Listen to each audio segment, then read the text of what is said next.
New Thought Media Network is on the rise. We're looking to grow with you. Do you have technical media experience? Or perhaps a desire to learn? Are you willing to volunteer your precious time and attention? We share this message to benefit all. If you possess a computer with a camera and a microphone, we will share our knowledge with you. Behind the scenes or being the star, let us bless our one. Contact us at info@ntmedia.org.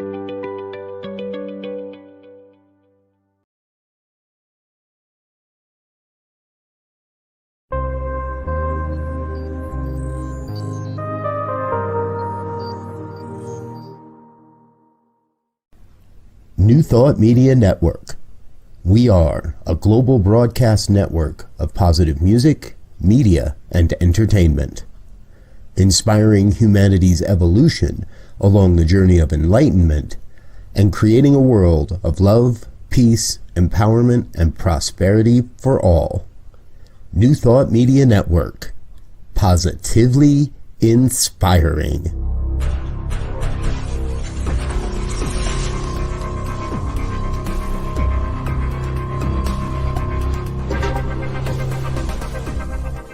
Live from a secure concrete bunker somewhere in Ohio, New Thought Media Network presents Pastor Michael Mangus with Friday's Fireside Chat, spiritual conversation for today. Here he is from the secret radio room, surrounded by thousands of watts, Pastor Michael Mangus.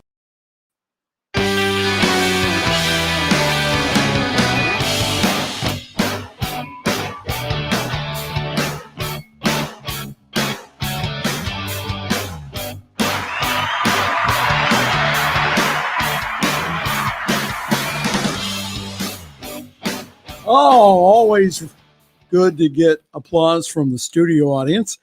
Well, good evening to everyone across the United States and also around the world. It is time once again for another fun-filled, thrill-packed, and guaranteed, always exciting edition of the Fireside Chat here on the New Thought Media Network. I am Pastor Michael Mangus, broadcasting this evening from the secret radio room, surrounded by thousands, and I mean thousands of watts, in the secure concrete bunker somewhere around Akron, Ohio.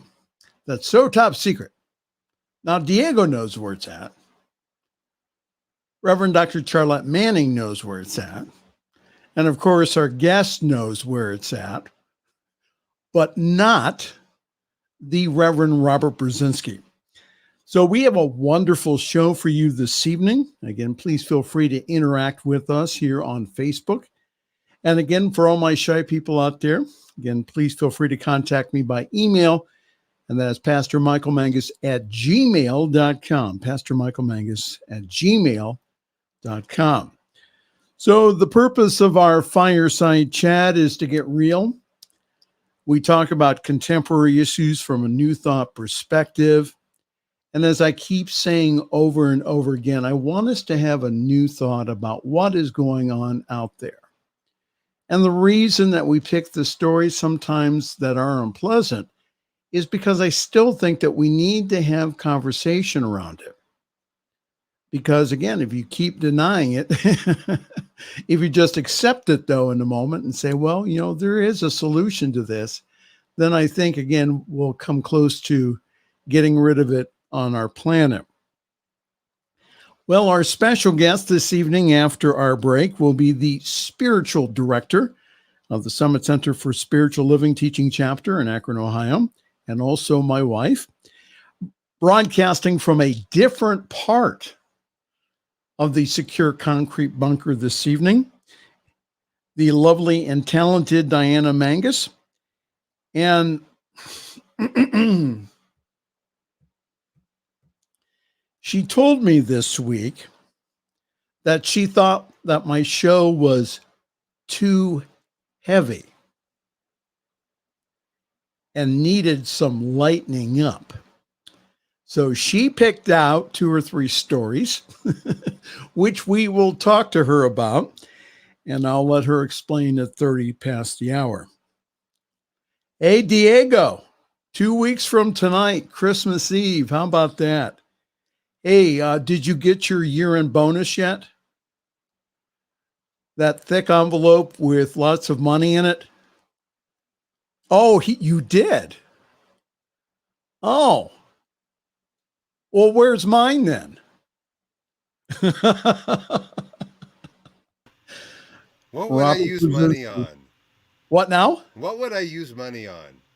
I don't know. That's the voice of Diego. What would you use money on? I don't know. Maybe get Winston the pig some more feed. Anyhow, well, in the news this evening, what you need to know from CNN, the Supreme Court left in place a Texas abortion law that bars the procedure after around 6 weeks of pregnancy. But the justices said that abortion providers had the right to challenge the law in federal court. And again, couple things. Very rarely does a woman know that she's actually pregnant after 6 weeks. And the second part of that law is that, let's say, for example, myself or the Reverend Dr. Charlotte Manning, who was just on, or someone else, we help or assist a woman to get an abortion, that we could be put at risk of a civil lawsuit with a $10,000 fine. The court action this week means that the case will return to a district court for further proceedings, but it may be difficult for providers to open the doors again. It is the most restrictive abortion law in the country, and is in stark contrast to Roe v. Wade. That was the 1973 landmark decision legalizing abortion nationwide, viable prior to viability, which can occur at around 24 weeks of pregnancy. This is a serious matter. We need to take a look at this and to understand that women's rights in this country are being decimated. A woman's right to choose is being taken away from her. From CNN says how overturning Roe v. Wade could impact women seeking abortions in Texas and other states. I won't read all of this, but it said a Supreme Court decision that overturned Roe v. Wade could bring abortion bans to as many as half the states in the country already poised to prohibit the procedure. And such a move would have a knockoff effect on the primarily blue states that would maintain access to abortions. A Roe v. Wade reversal and the flood of abortion restrictions such a ruling would usher in stands to affect the distance women would have to travel to their nearest clinic, according to a new report released this week by the Guttmacher Institute. The institute, which favors abortion rights, used the data from the U.S. Census Bureau to estimate the number of women of reproductive age living in each census block and calculated the driving distance to the closest abortion clinic. Illinois, North Carolina, and California are among the states that could see the biggest jump in out-of-state abortion patients, as their clinics would be closest for women whose own states are positioned to quickly ban the procedure, according to the Guttmacher analysis. In states like Louisiana, Texas, and Idaho, women would see the distance that they would have to travel to the nearest clinic increase by tenfold if Roe v. Wade was reversed and abortion bans went into effect in the states that more than likely will implement them. All right. Like I've said in previous weeks here, I'm not a big fan of abortion. However, I am pro-choice. Who am I as a man to tell a woman what to do? That's not my place. And let's understand still that those with money will still get the abortion. They'll just go ahead and fly to whatever place that they need to go. Now, just because I am pro-choice doesn't mean that I'm anti-life. Let's get that straight. And most pro-lifers are pro-birth, which means that they do not continue to support the mother after she has given birth. Now, the pro-lifers say this, that if you do not want the child, to give it up for adoption. That's really hard to do after carrying a pregnancy to term. Again, we have a legal ruling that will affect the poor among us and is a social justice issue. Women's rights continue to be threatened. We all need to continue to speak up and out about rights for all.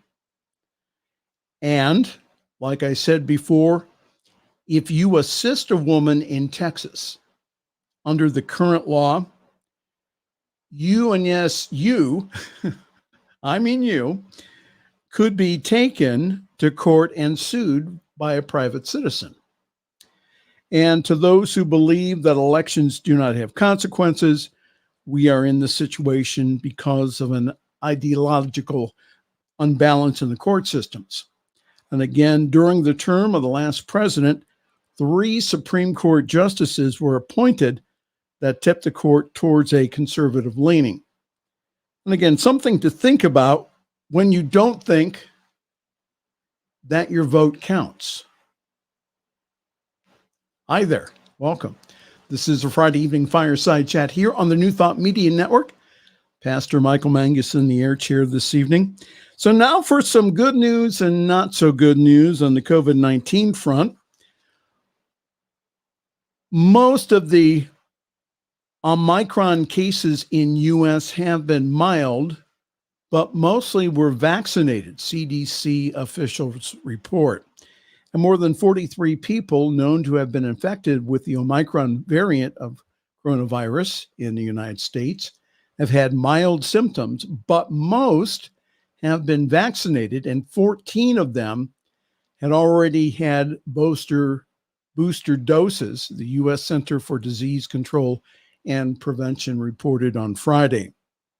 The first CDC report on the Omicron variant in the U.S.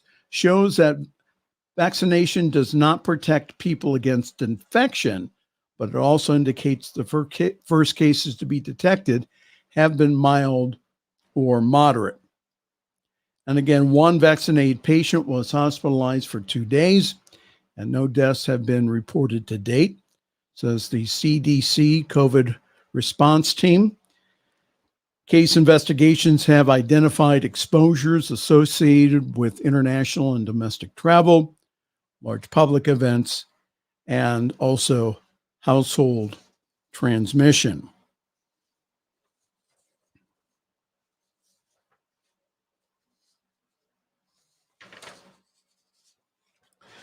Now the not so good news. It says COVID-19 patients at this hospital are dying at a rate that we've never seen before, and it's taking its toll on healthcare workers. Again, from CNN, nurse Katie Seflin never thought that COVID-19 could get this bad, and certainly not this late in the pandemic. I was really hoping that we all get vaccinated and things would get back to normal, said Sefton, an assistant manager at a hospital near Lansing, Michigan. But this week, Michigan had more patients hospitalized for COVID-19 than ever before. And this has also happened here in Akron in Summit County. COVID-19 hospitalizations jumped 88% in the past month. We have had more patients than we've ever had at this point, and we're seeing more people die at a rate that we've never seen before.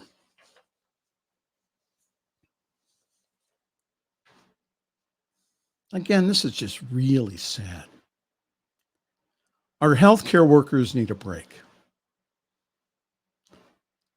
And how can we give them this break? Please go get vaccinated. Unless advised by your doctor, please go get vaccinated. I'm not telling you to get vaccinated. I'm supporting you in getting vaccinated. I am officiating a funeral service after Christmas for a former member of our Akron Center who died of COVID last weekend. My mother also died of COVID about this time last year. The death count in this country alone is 791,130. And again, during this holiday season, when we're most likely to gather, we need to still practice good health habits and also listen to the science. As I was reading earlier, again, the mRNA method of vaccinations have been around for a while, and they were getting it ready for a time like this.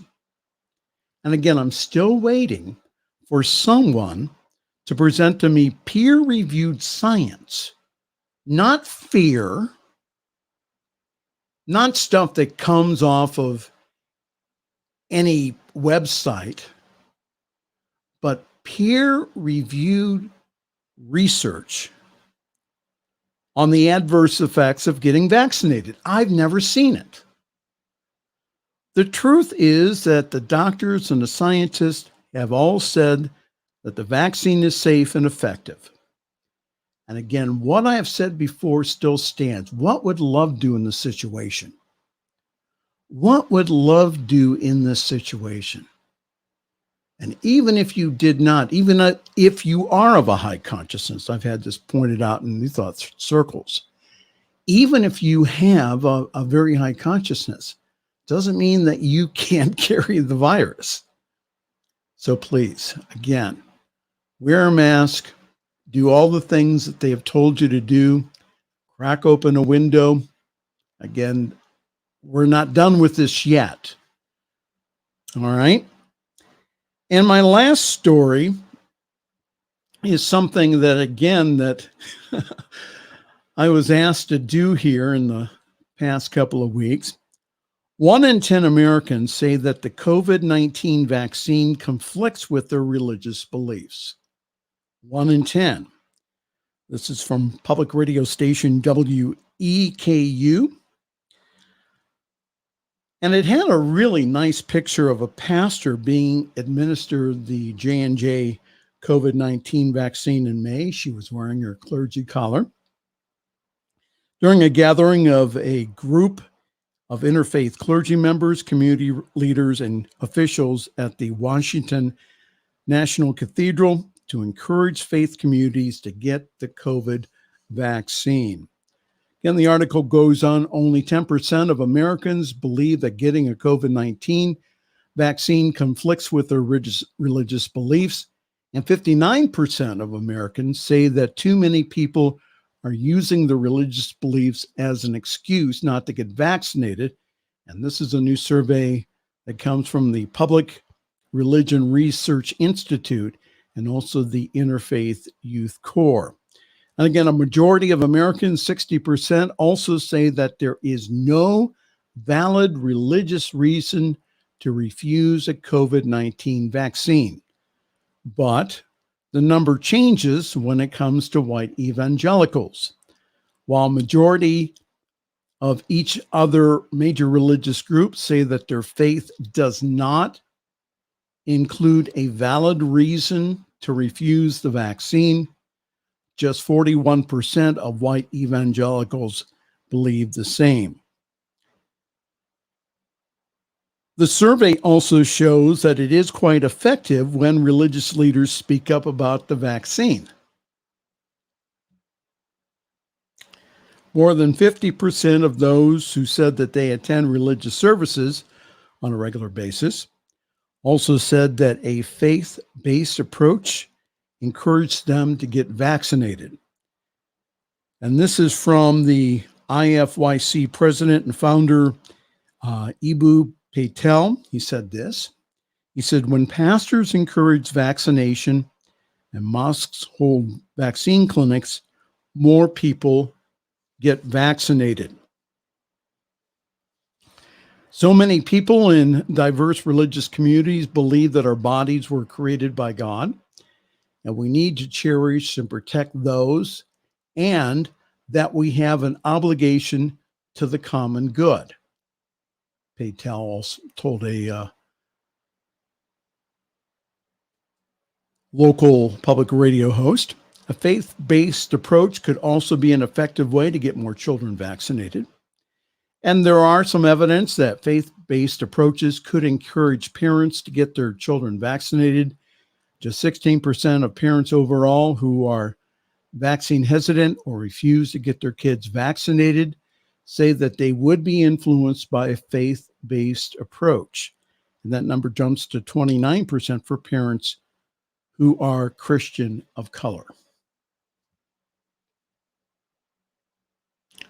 So please don't call me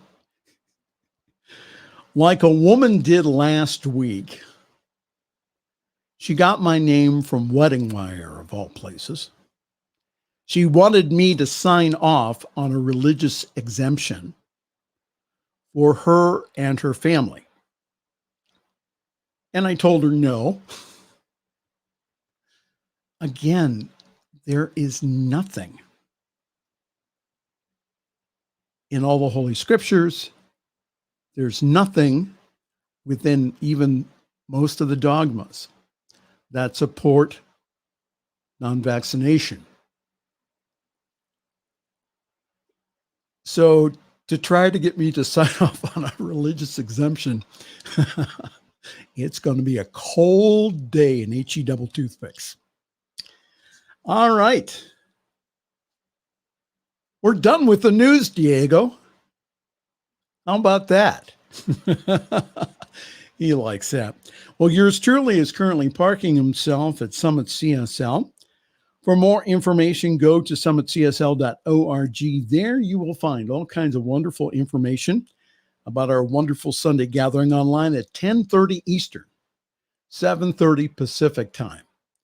And yes, we have people get up at 7:30 in the morning and join us online. So grab your cup of coffee, your tea, your espresso, your chai, your boba tea, and please join us. We do have one of the best services, I believe, in New Thought. And this Sunday, we will continue our topic of peace for this month of December. Our speaker this Sunday will be New Thought Media Network superstar, Pastor Michael Mangus. Yes, I actually speak once in a while. So please go on the summitcsl.org website for more information on how to join our Zoom call. And our Facebook page also has past broadcasts of the Fireside Chat and yours truly when he is praying on the New Thought Media Network. Again,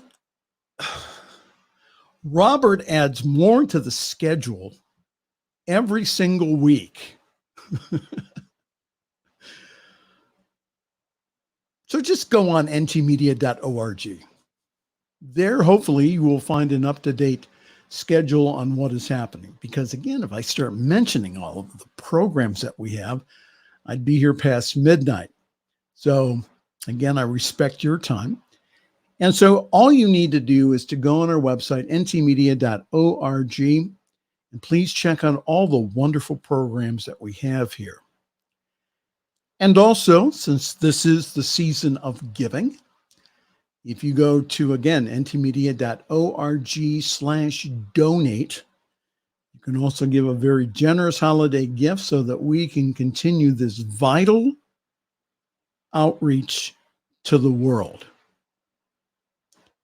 I had a man in my Wednesday evening class who was from Africa, who found out about New Thought. And my guess is this: more people will be doing that. And hopefully more people will be doing that through our network. So again, if you go to ntmedia.org/donate, either give a very generous holiday gift, or you may also do like Diana and I do, which is we give a monthly amount at the same time each month, because that helps stabilize our finances and gives us the capital and the money to go into the doors that are opening for us. So again, please, ntmedia.org/donate. And thank you very much.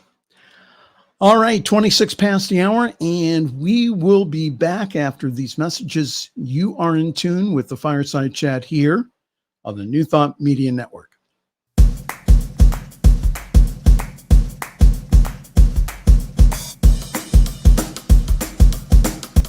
Thank you, Center for Spiritual Living Denver, for your continued support. Thank you, Center for Spiritual Living Midtown Atlanta, for your monthly contribution. Thank you, Center for Spiritual Living North Jersey, for your monthly contribution. And Suze Ajit, thank you for your very generous donation.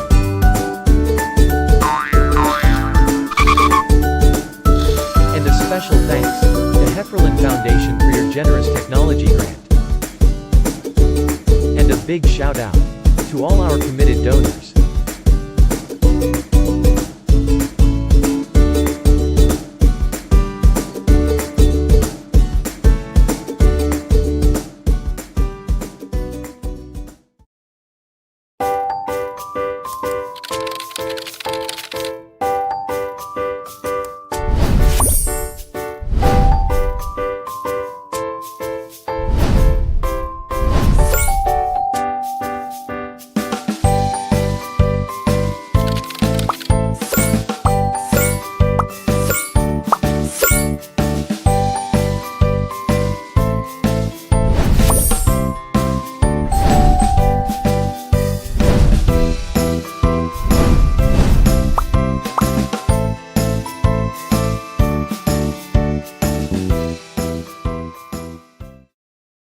The views and opinions expressed by Pastor Michael Mangus are generally right.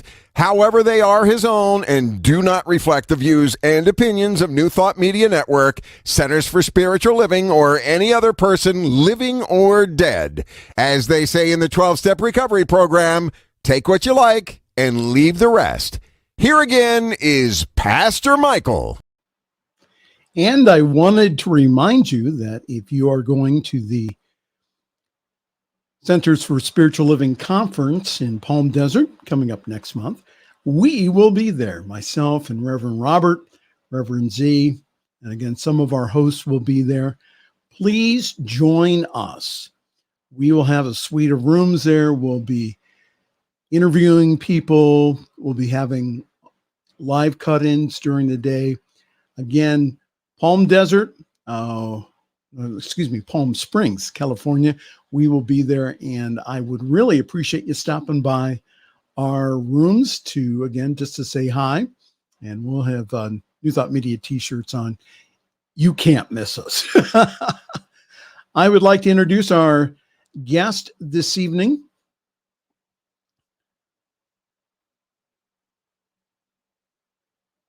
Diana Mangus has been a licensed religious science practitioner since 2002.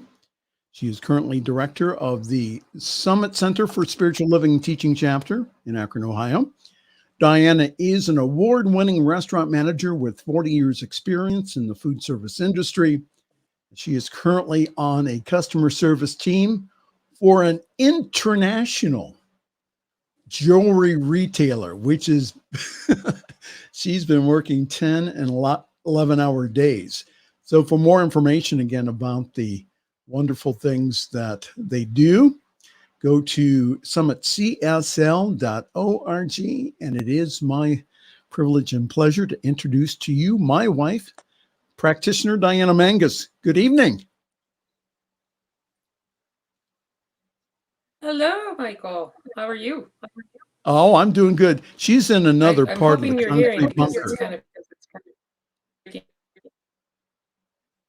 Okay. You have frozen. So, Okay. anyways, good show so far. Thank you. Okay. Now, you have accused me this week in our discussions of being too heavy.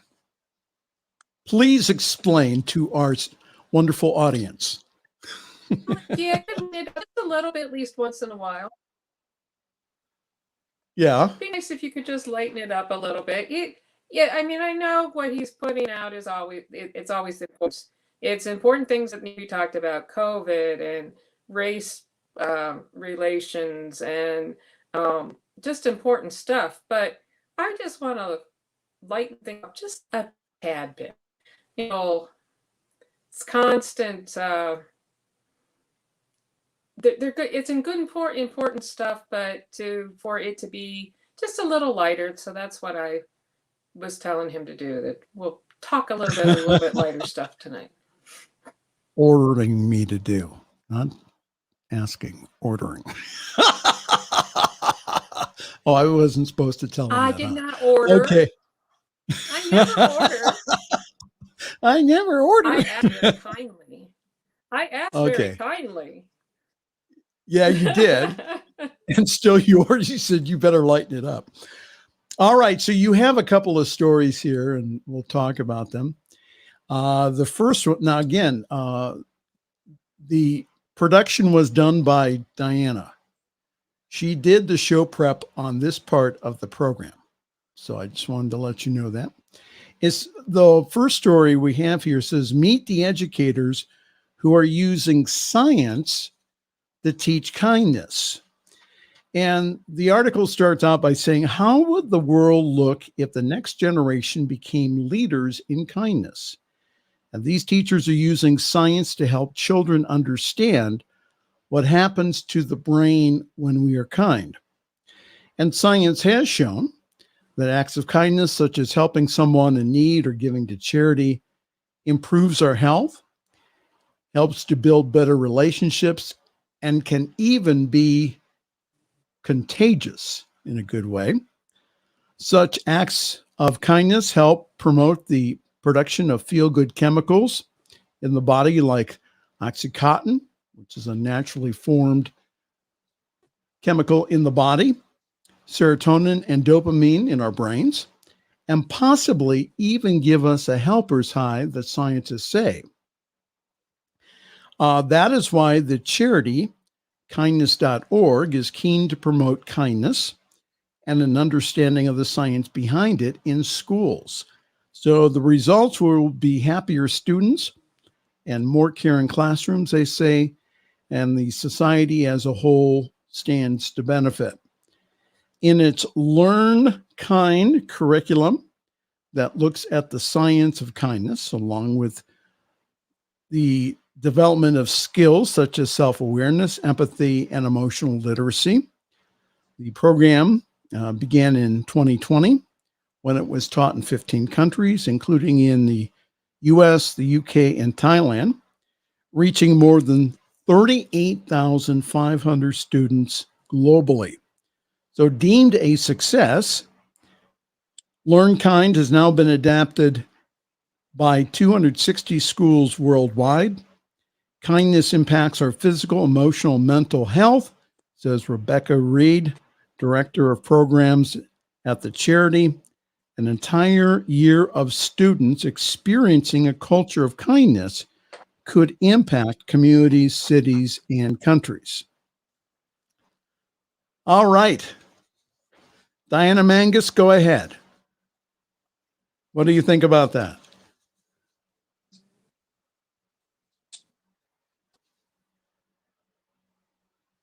Well, I think it's so important just for people to be kind in general. And if we can early,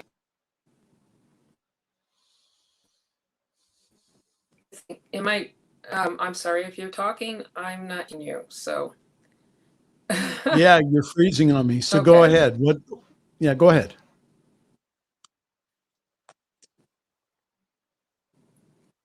Okay. Well, anyways, it's just important that if we get people to teach kindness at an early age and to know what kindness is, it changed the entire world.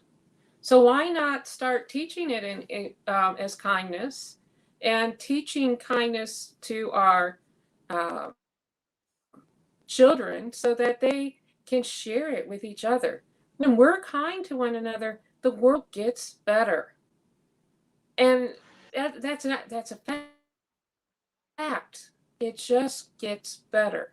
So if we teach it, why not? And it also shapes the brain too. They have a book out called When God Changes Your Brain. Absolutely. So when we start having Yes. children experience how to be kind now, again, that goes ahead. And also the whole idea of emotional literacy. You have a lot less people going out there and flying off at the handle and doing crazy things like taking guns to school. Again, this is just a pilot program, but what if all of the schools taught kindness? The world would be a much better place. Absolutely. Here. So, I think it would make such a huge difference. Absolutely. Yes. it says here, So the thing is that everybody has kindness in their. Go ahead, honey. Okay, so to round off the program, the children conduct their own scientific kindness experiments, documenting how to carry out kind acts, making them feel. For example, one student chose to make a Skype call to his grandmother. Another decided to bake cookies with his sister. And perhaps surprisingly, both documented feeling good afterwards. And again, the students seem to take those lessons to heart and refer back to them over the rest of the year. The teacher here thinks that the program has the potential to create a better world. And I've seen so many changes in the world over the course of my 60 plus years. Our society has progressed in many areas, but it would appear that the basic tenets of kindness have been pushed to the back of the shelf. We are overly concerned with academic advances and technological innovations. What about kindness? It is vital for the future success of society. So that's one good thing that's happening, the teaching of kindness. And again, if you're a parent out there, you may want to suggest that to your school district. The curriculum, again, is called, I'll get it here. And Yes, it's called Learn Kind. Learn Kind. So if you go to kindness.org, you'll find out more information about that. All right. What a wonderful program. All right. Our second story this evening. So they did. Okay. I was just going to mention about, when at first the kids would, and they'd be like, you want us just to be kind to us? But it works. It works. So I'm sorry. Go ahead. Our second story. No, our second story this evening is Notre Dame's bees keep buzzing through crises. And again, when the fire ravaged Paris's Notre Dame, is it Notre Dame or Notre Dame? I don't know. Either way, I'll call it Notre Dame. Cathedral last year, many presumed that the 3 colonies of bees living on its sacristy roof had perished. But against all odds, the bees survived the inferno and continued to thrive throughout the coronavirus lockdown. There is nothing wrong with them at all, says the resident beekeeper there. who looks after some 30 to 45,000 bees in the 3 hives. The behavior of the colonies is perfectly normal. How about that? The beehives are just around 30 meters below the Notre Dame's main roof, but were untouched by the flames. The mystery remains, said the beekeeper. All of that smoke, heat, and water, she kept visiting the bees throughout the coronavirus. And as humans were stressing over COVID-19, the beekeeper at Notre Dame reported that the bees were completely unbothered. So why'd you pick out that story?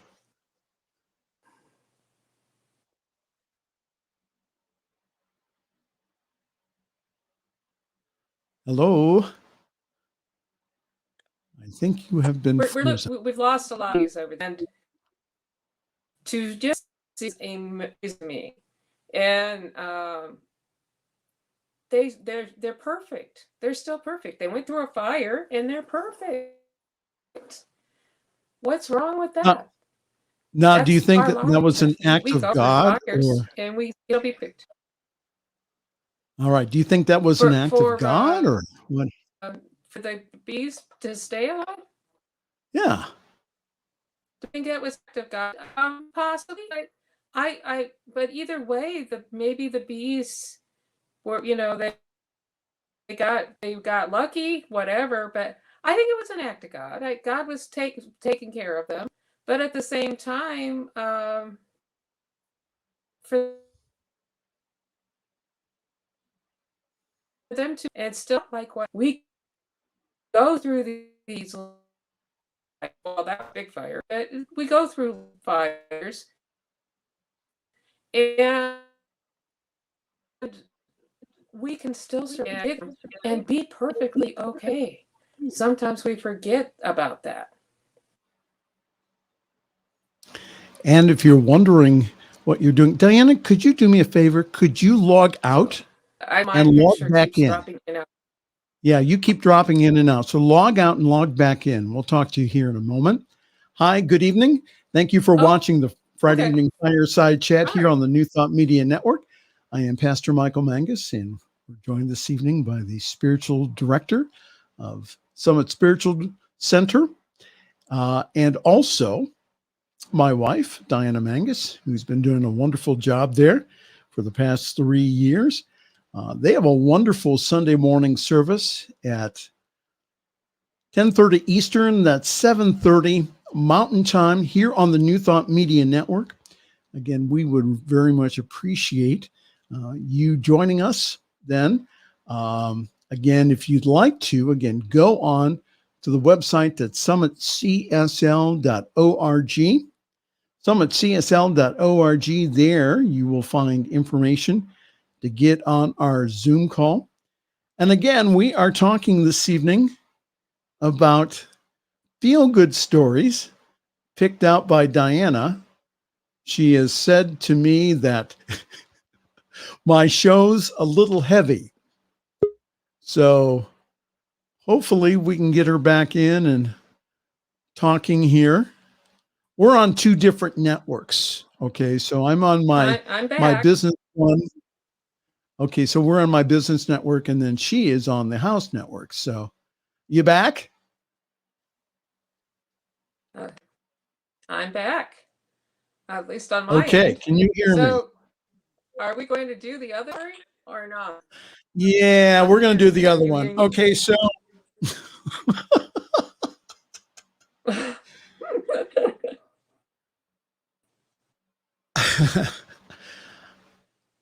so she picked out this story about roundabouts.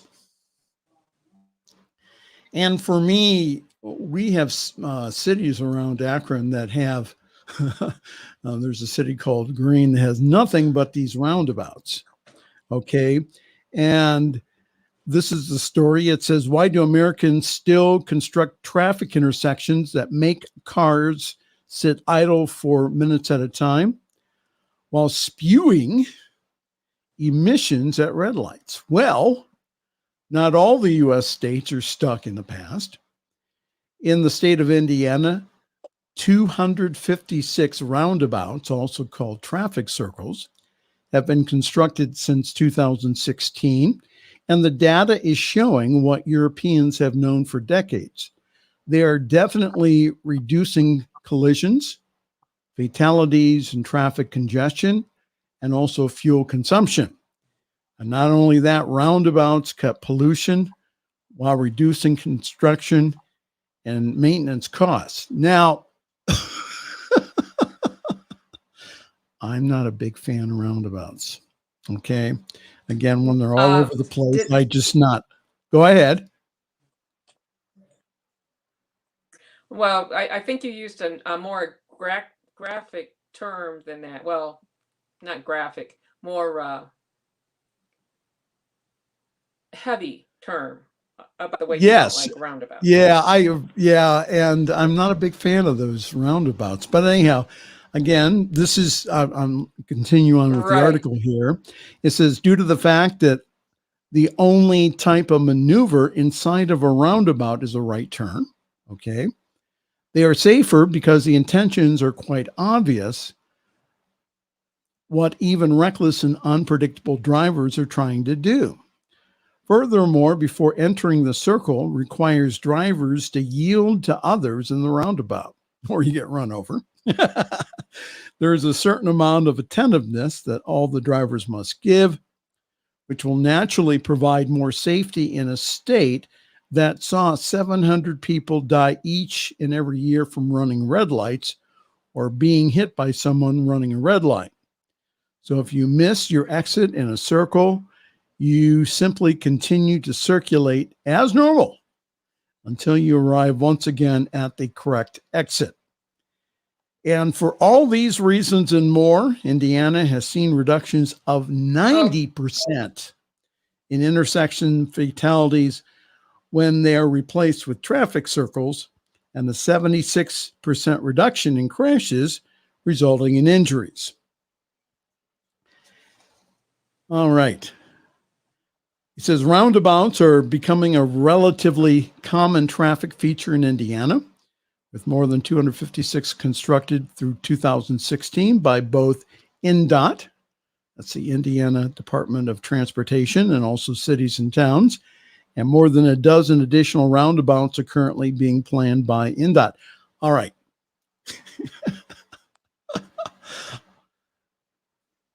So what, They're just so why did you pick this story? Why did you pick the story about roundabouts? Because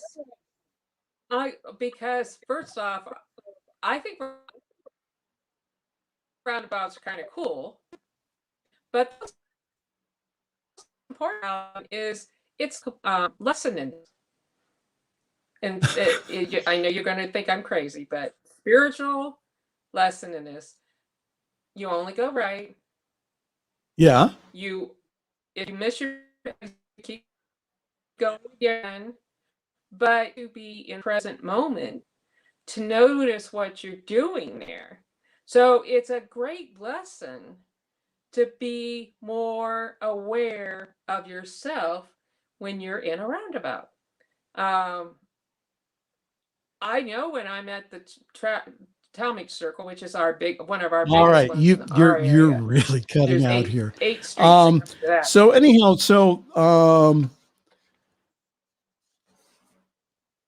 yeah, so only make right turns in roundabouts. And Robert Brzezinski says roundabouts rock. Put that back up, Diego. He says roundabouts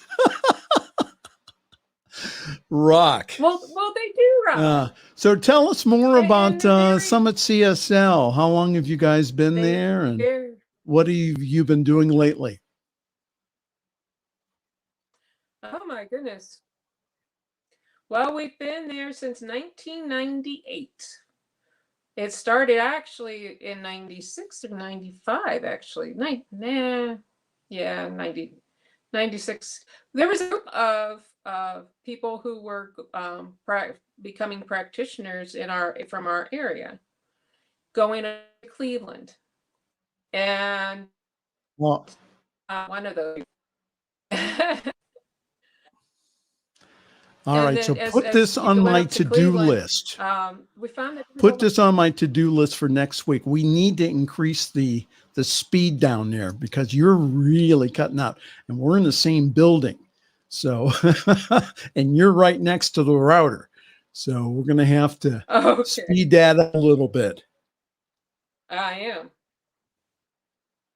All right. So, Well, again, anyways, their services.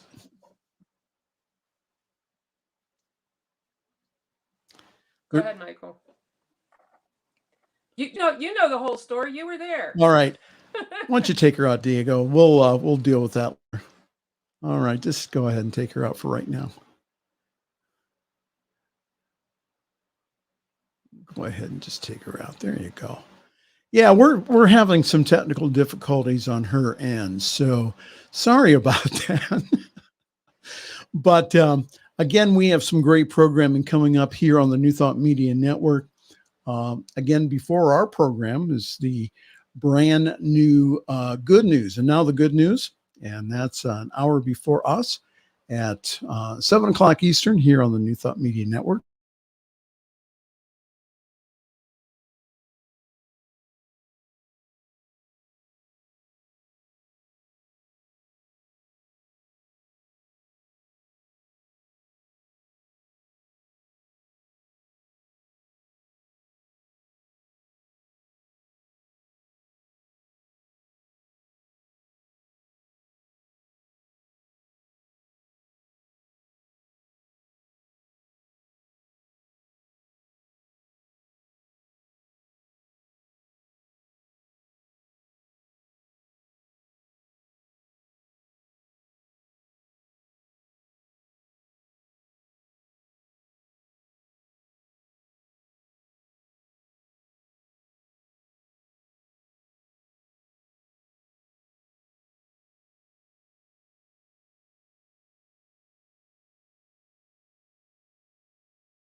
Thanks for joining us this evening for Friday's Fireside Chat with Pastor Michael Mangus. Join us again next week at 8 Eastern, 6 Mountain for more spiritual conversations for today.